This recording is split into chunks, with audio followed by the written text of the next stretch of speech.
आई kitchen मध्ये नमस्ते। आजची recipe आहे 2 प्रकारची दही मिरची। ते मिरच्या घेतलेल्या 2 ते 3 पाण्याने स्वच्छ धुवलेल्या आहेत आणि असे कट करून घ्या। इथे कढई गॅसवर ठेवलेली आहे, 1 चमचा तेल टाकलेलं, तेल छान असं गरम करून घ्यायचं आणि गॅस स्लो करायचा। त्याच्यामध्ये हिरवी मिरची टाकायची, इथे तेलामध्ये मिरची टाकायची,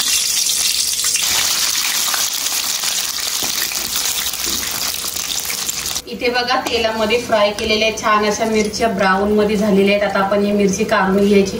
इथे फ्राय झालेल्या आहेत मिरच्या बघा गोल्डन कलरचा। ह्या मिरच्यांचा 2 भाग करायचा आहे। इथे दही घेतलेला 1 वाटी घट्ट दही आहे आणि आंबट नाही, फ्रेश दही आहे, ह्या घरचा दही आहे। तर दहीला आपण इथं पिटून घ्यायचा। इथे आपण दही पिटून घेतलेला आहे, तर त्याच्यामध्ये आहे ना आपण जिरा आहे ना मी भाजलंय आणि हे पिसून घेतलेलं आहे जिरं।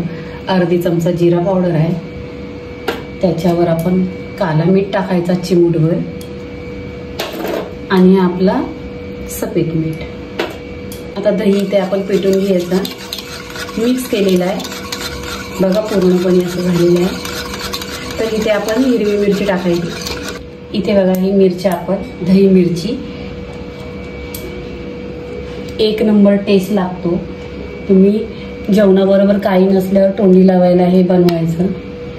इथे आपली झालेली आहे मिरची दही मिरची, ही बाजूला ठेवायची। इथे कढई गॅसवर ठेवलेली आहे, तर आपण अर्धी चमचा तेल टाकायचं।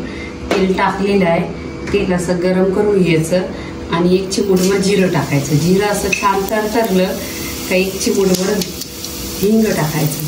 हिंग टाकून झालं काही ते काय केलेलं आहे, बडीशेप घेतलेली आहे, भाजून घेतलेली आहे। अर्धी चमचा बडीशेपची पावडर आहे, छान टेस्ट येतो 1 नंबर। धना पावडर आहे 1 चमचा आणि तिखट लाल 1 चमचा, चवीनुसार मीठ आणि त्याच्यावर हळदी पावडर अर्धी चमचा आहे। इथे मसाला जाळायला नको तर गॅस स्लो ठेवायचा, इतर बंद करायचं। याच्यावर काय करायचं, 1 लिंबाचा रस काढून टाकायचं आणि 1 वाटी दही फ्रेश आहे।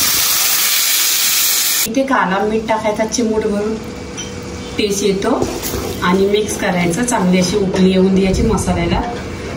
बघा इथे छान अशी उकळी आलेली आहे, तर इथे आपण काय करायच्या मिरच्या फ्राय केलेल्या आहेत त्या मिरच्या टाकायच्या।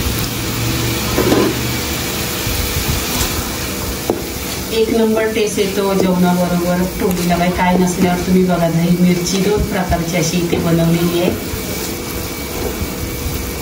तर इथे आपली दही मिरची झालेली आहे। आता आपण प्लेटमध्ये काढून घ्या।